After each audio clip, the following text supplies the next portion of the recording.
ហើយនេះគ្រាន់តែជាចំណុចដ៏ទូលល្អមួយប៉ុណ្ណោះនៅក្នុងលំហដ៏ល្វីល្វើយនៃចក្រវាឡយើងសាកទៅមើលអំពីមេតបនិងអធិរាជដែលសម្រាប់មនុស្សបងប្អូនឈាមគ្នា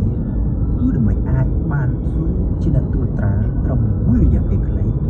ទៅលើផ្នែកដ៏ទូលមួយនៃចំណុចដ៏ទូលល្អមួយគិតអំពីទង្វើខុសខើរបស់អស់ដែលមនុស្សមួយក្រុមធ្វើទៅលើក្រុមមួយទៀតតែជាមនុស្សដូចគ្នានៅលើចំណុចដ៏ទូលល្អមួយនេះ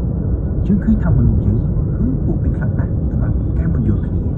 ស្រីគ្នាទៅនឹងការកាប់សម្លាប់គ្នាដូចគ្រូរៀនទៅដល់ការស្អប់គ្នាទៅវិញទៅមក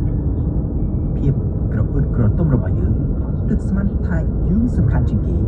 ច្រឡំថាយើងមានលក្ខណៈពិសេសជាងគេនៅក្នុងចក្រវាឡនេះគឺគួរតែត្រូវភ្ញាក់ខ្លួនដល់ភាព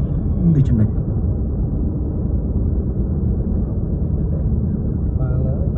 ដ៏ទូលល្អិតមួយនេះផែនដីរបស់យើងគឺជាចំណុចភ្លឺដ៏ទូលល្អិតឯកាមួយហុំព័ទ្ធទៅដោយភាពងងឹតនៃចក្រវាឡនៅក្នុងដែនកំណត់នៃចំណេះដឹងរបស់យើងក្នុងភាពល្វីល្វើយនៃចក្រវាឡនេះ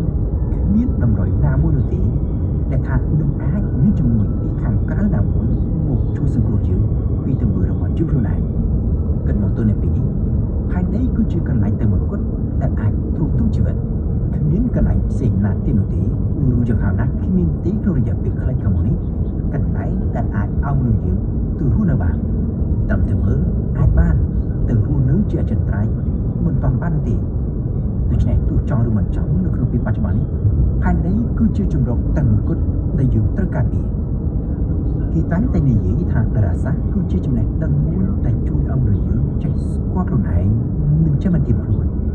រូបភាពដែលបង្ហាញពីភពផែនដីរបស់យើងជាចំណុចដ៏ទូលល្អិតមួយនេះប្រហែលជាផតតាំងដ៏ល្អបំផុតមួយដើម្បីបង្ហាញអំពីអង្គពុទ្ធដ៏ឈួតលីលីរបស់យើងសម្រាប់ខ្ញុំរូបភាពមួយនេះ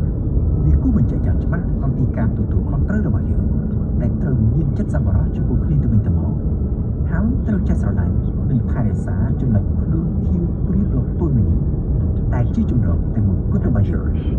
The people who dot, the only